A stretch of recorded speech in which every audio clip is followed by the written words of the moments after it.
নমস্কার বন্ধুরা, আজকে আবার একটা নতুন রেসিপি আপনাদের সাথে শেয়ার করব। সেটা হচ্ছে কাঁঠাল বিচির ডাল। এই কাঁঠাল বিচির ডাল কিন্তু খেতে দারুণ টেস্ট হয়। তো আজকে এই কাঁঠাল বিচির ডালটা কিভাবে বানিয়েছি চলুন একবার দেখিয়ে দিই। নমস্কার বন্ধুরা, আমি সুজাতা, আপনাদেরকে সুজাতাস কিচেনে অনেক অনেক স্বাগত। কাঁঠালের বীজের ডাল করার জন্য আমি এখানে বেশ কিছুটা কাঁঠালের বীজ নিয়েছি। এবার এগুলোকে সুন্দর মতো ছুলে নিতে হবে। কাঁঠালের বীজ ছুলতে কিন্তু খুবই সহজ। এভাবে একটু ধরলেই সাইড দিয়ে খোসাটা কিন্তু উঠে যায়। এভাবে খোসাটা উঠিয়ে আপনারা চাইলে কিন্তু এভাবে দু পিস করে সুন্দর মতো কেটে সেদ্ধ করতে পারেন।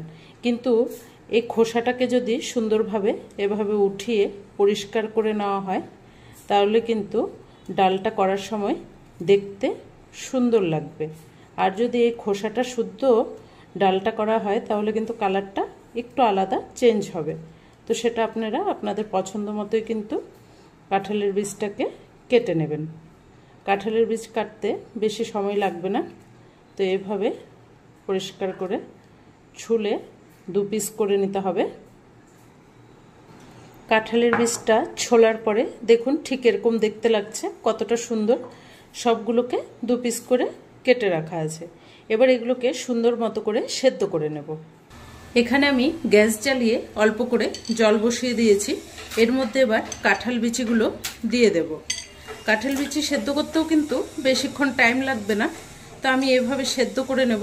আপনারা চাইলে কিন্তু প্রেসার কুকারে 2 বা 3টা সিটি লাগিয়ে সেদ্ধ করে নিতে পারেন। এখানে আমি অল্প করে নুন দিয়ে দিলাম, সাথে দিয়ে দেব অল্প করে হলুদ।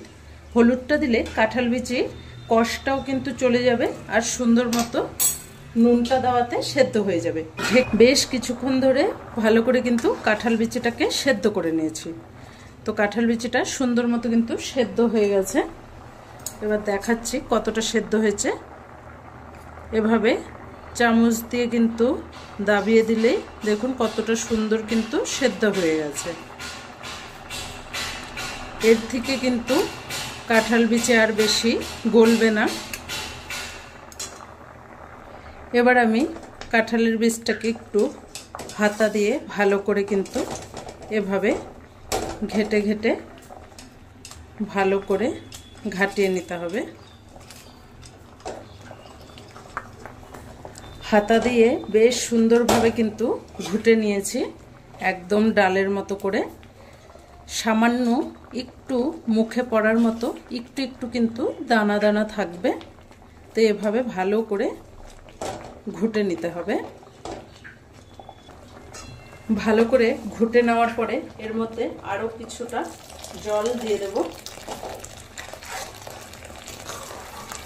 পাতলাটা ঠিক আপনারা আপনাদের আইডিয়া মতো করে নেবেন।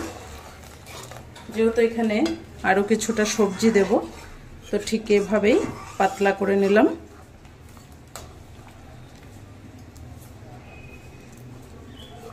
যদি চান আপনারা কিন্তু পুরোটাই একদম সুন্দর মতো ঘুটিয়ে নিতে পারেন। আমি একটু হালকা দানা দানা রাখলাম, বাদ বাকি কিন্তু সবগুলো সুন্দর মতো গলে গেছে। জলটা দেওয়ার পরে আমি ভালো করে কিন্তু একদম 1 মিনিটের মতো ফুটিয়ে নেব।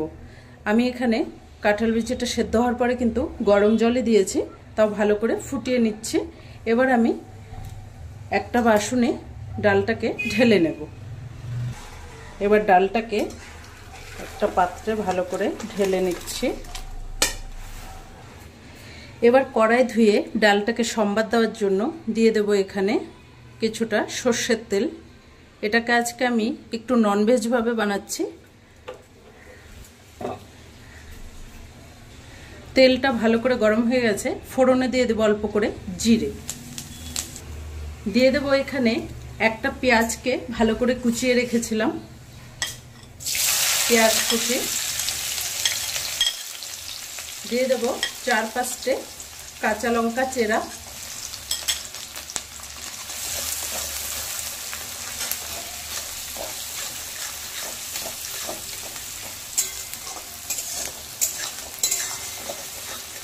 পেঁয়াজটাকে একটু ভালো করে ভেজে নেব। আমি এটাকে ননভেজ ভাবে বানাচ্ছি, আপনারা চাইলে এটাই কিন্তু জিরে সম্বার দিয়ে সবজিটাকে ভেজে নিরামিষও বানাতে পারেন। তো আজকে আপনাদেরকে একটু আমিষভাবে করে দেখাচ্ছি। খেতে কিন্তু এটা দারুণ টেস্ট হয়। পেঁয়াজটাকে সুন্দর একটা কালার আসা পর্যন্ত ভালো করে ভেজে নেব। পেঁয়াজটা ভালো করে ভাজা হয়ে গেছে, দিয়ে দেবো স্বাদ মতো নুন, দিয়ে দেবো হলুদ গুঁড়ো, সাথে দিয়ে দেব 1 চামচ ভরে শুকনো লঙ্কা বাটা। আপনারা কিন্তু ঝালটা আপনাদের পছন্দ মতো দেবেন, আমি একটু ঝালটা বেশি দিলাম এটাতে। এখানে মশলাটা যেন পুড়ে না যায় তার জন্য অল্প একটু করে জল দিয়ে দিলাম মশলাটা ভালো করে কষার জন্য।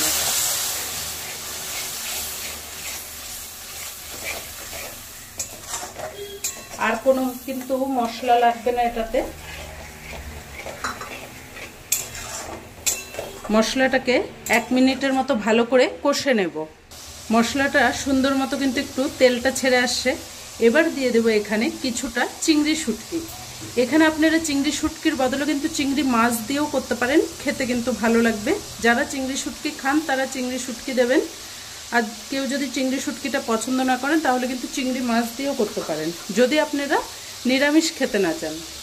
এবার আমি শুটকিটা দেওয়ার পরেও কিন্তু সুন্দর মতো আরও 1 মিনিট কষে নেব। এবার শুটকিটা দেওয়ার পরে কেটে রাখা ডাঁটাটা দিয়ে দেব। ডাঁটাটা দেওয়ার পরে বেগুনটা দিয়ে দিলাম। ডাঁটা আর বেগুনটা দেওয়ার পরে 1 মিনিট কষে নেব। তারপরে ঝিঙ্গে আর টমেটোটা একটু পরে করে দেব, বেশি আগে দিলে একটু গলে যায়। 1 মিনিট ভালো করে কষে নিতে হবে। 1 মিনিট ভালো করে কিন্তু কষে নিয়েছি। এবার আমি দিয়ে দেব কেটে রাখা ঝিঙ্গে আর টমেটোটা। আগে থেকে দিলে কিন্তু ঝিঙ্গেটা একদম গলে গেলে খেতে ভালো লাগবে না। এবার আরো কিছুক্ষণ ভালো করে কষতে থাকবো। 2 থেকে 3 মিনিট।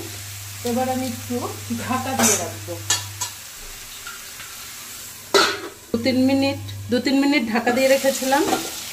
সুন্দর মতো মশলাটার সাথে সবজিগুলো কিন্তু কষে গেছে। আরও 1 মিনিট ভালো করে নেড়ে চেড়ে কষে নেব। টমেটো ঝিঙ্গা এগুলোকে কিন্তু বেশ গোটা গোটা থাকবে, তখনই কিন্তু খেতে ভালো লাগবে। এগুলোকে গলাবো না, সুন্দর সুসিদ্ধ হয়ে যাবে মতো এটাকে একটু কষে নিয়ে, যেহেতু ডাল দেওয়ার পরেও কিন্তু এটা ফুটবে, তো আর একটু 1 মিনিট ভালো করে কষিয়ে নেব। মশলাটা আরও 1 মিনিট সুন্দর মতো কিন্তু কষে নিয়েছি। এবার আমি এখানে দিয়ে দেব আগে থেকে সেদ্ধ করে রাখা ডালটা।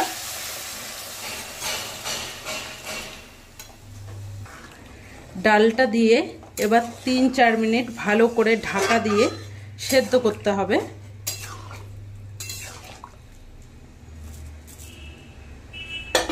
তো এবার আমি 3-4 মিনিট ঢাকা দিয়ে রাখবো। 4-5 মিনিট ভালো করে ঢাকা দিয়ে রেখেছিলাম।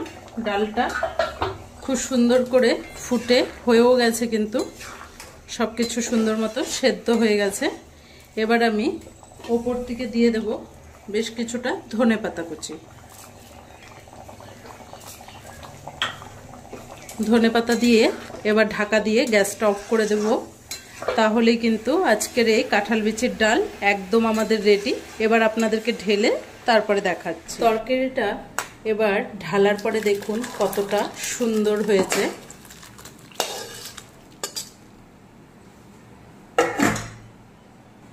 তো আজকের এই কাঁঠাল বিচির ডালের রেসিপিটি আপনাদের কেমন লেগেছে কমেন্ট করে অবশ্যই জানাবেন। যদি ভালো লাগে চ্যানেলটাকে একটা লাইক দিয়ে অনেক অনেক শেয়ার করে দেবেন। ধন্যবাদ।